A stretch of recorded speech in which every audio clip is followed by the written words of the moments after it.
Hi guys, long time no see. I hope you're doing great. In our channel, we try to put more of the healthier desserts, but now and then we do enjoy our classic treats like this red velvet cake. This cake is not only for Valentine's Day. You can make it for Mother's Day, birthdays, or when you're bored in the weekend. Last year for Marco's birthday, we were traveling, so I didn't get to make him a birthday cake. So I bought him a red velvet cake instead. But the list of the ingredients was so long, it was like reading a novel. It never ends. Nunca jamás, like they say in Spanish here. I'm not gonna do that anymore. When we want to enjoy classic recipes, let's just make them ourselves with lesser ingredients and the ingredients that we know how they look like. Okay, enough ramblings. Let's get baking. We're gonna start with our dry ingredients for the cake. 2 and 3/4 cups of all-purpose flour, 2 tablespoons of unsweetened natural cocoa powder, and half teaspoon of salt. Remember, don't use the Dutch processed cocoa powder. Okay, now let's just set this aside for a while.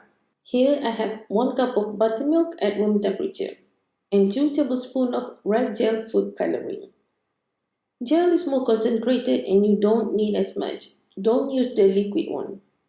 Okay, let's set this aside for later. Wet ingredients.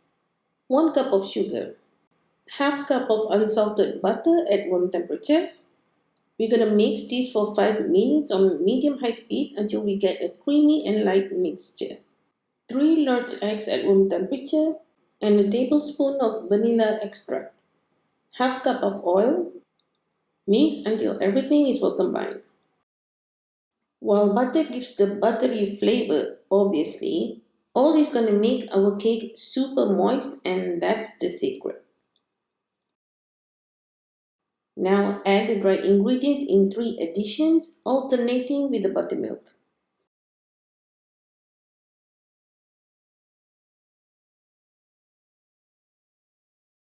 Make sure to mix well after each addition.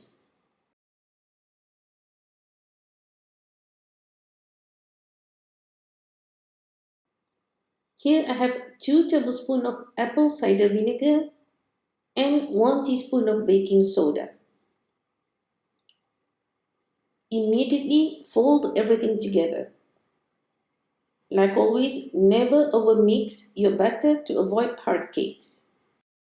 Here I'm using 2 of 9-inch pans.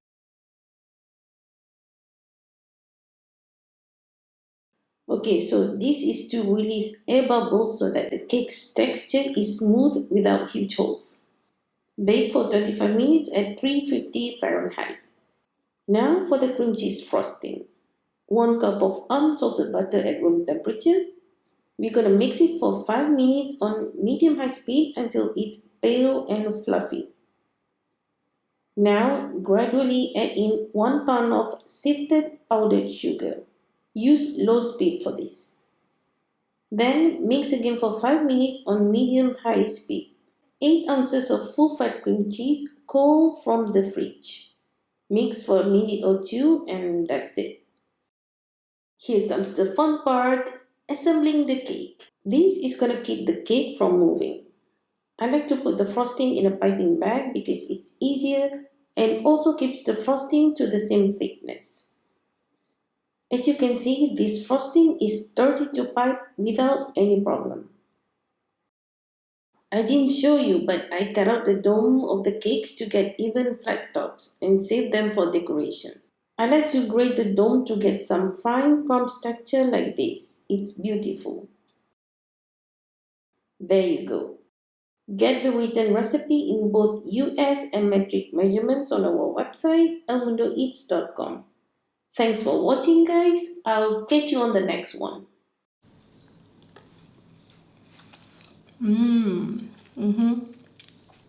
It's so tender and moist and velvety.